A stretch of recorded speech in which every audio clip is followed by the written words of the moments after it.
and you're flying over the desert, and your jet crashes. And because you're dead rich, you had pilots and stuff like that, but on that particular day you thought you'd fly it yourself. And you crashed. And you're walking around and you're in your plane and you're waiting for someone to rescue you. Nothing happens. So you're drinking all the water, you eat all the food, and you end up, a few days later, depending on how much food you've got, walking around in the desert. It's become pretty obvious nobody's coming to get you. Okay? And you're used to Perrier water, crystal glasses, champagne, the works. You're Richard Branson, or I don't think he's like this anyway, but imagine you're the prince, right, of wherever, and you're used to the best of everything. And you go out because you realize that I'm going to die. If I don't leave this plane, I'm going to die. So you walk in the desert. 1 day, 2 days, 3 days go past, and you're really thirsty. In fact, after 3 days in the desert, you are dying. Now, there's an old Bedouin tramp walking up to you. And he's the dirtiest looking thing you've ever seen in your entire life. His camel smells to high heaven. And he comes up to you and he says, are you okay? And you say, no. He said, you look very thirsty. Would you like a drink? You're not going to turn around to him and say, well, have you got Perrier water? You're not even going to ask, have you got a clean glass? Are you? You're going to just drink it. That's the thirst I'm talking about. Everybody has a thirst inside them. It's part of who we are. The thing that drives you, you need to access that to do anything. Now, people think it's money, or people think it's whatever. They may start with money, or somebody may have perfect health and then something really bad happens to them. They get cancer or something really, really serious, and they almost die. But they don't. They survive.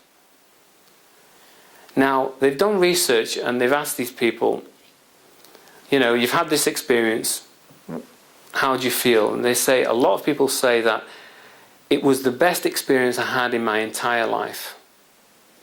I nearly died, but that was the best experience I had in my entire life, because until that time, I didn't realize how important life was. And it's that appreciation of life that gives you the drive to live. You need that drive to live. And it doesn't matter what you want. Even if you want your nice car, or you want to resolve a long-standing physical problem, or you're depressed, it doesn't matter what it is. If you can access that passion for life inside you, you'll be able to do anything. Whether you decide to use the Empower system or any other system, it doesn't matter. If you've got that drive, that passion, you'll find a way to succeed. You'll find a way to live your life and enjoy yourself. I mean, you may go out one night. I never used to go out. I never went out anywhere. And I was, I'm the one. They always say that the person that's doing a particular job is the person that needs it the most. A healer, if you're a healer, you need healing. If you're a psychotherapist,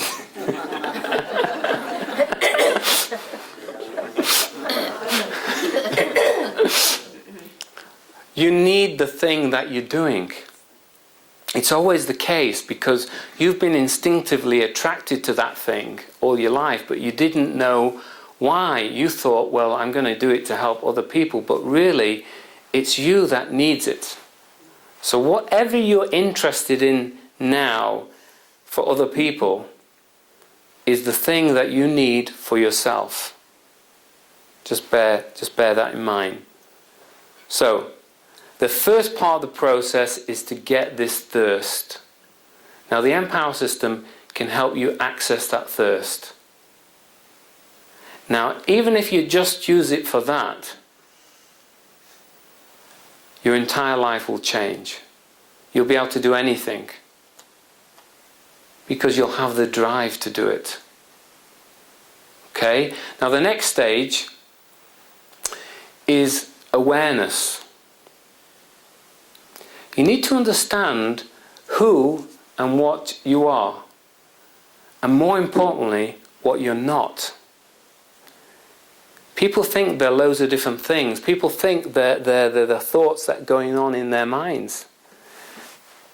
Every moment you're thinking about, you're listening to what I'm saying to you, and you're trying to work it out. And you think the bit, that inner talk, everybody thinks this, that is you. That's not you. If you think about it, in between every thought, there's an empty space. And you still exist in that empty space. So the thought isn't you. It's part of you, small part of you, but it's not you. Who are you? Well, who are you not? So you're not your thoughts. You're not your actions. You're not the things that you do. So who do you think you are? You are the awareness behind all those things. You are the intelligence behind the things. Those things, the thoughts, the behaviors, everything that you do, they are just tools that you're using to live your life. There's lots of different techniques. I've been doing lots of research, and there's hundreds. I've got about 150 different techniques to shift people's awareness from where they are now to where they need to be. And it's a journey. Everything is a journey. You need to shift from where you are now more along the path to where you want to be. And as long as you're taking a step, that's the important thing. If you take 2 steps, that's good. But you need to keep taking steps. That's the most important thing.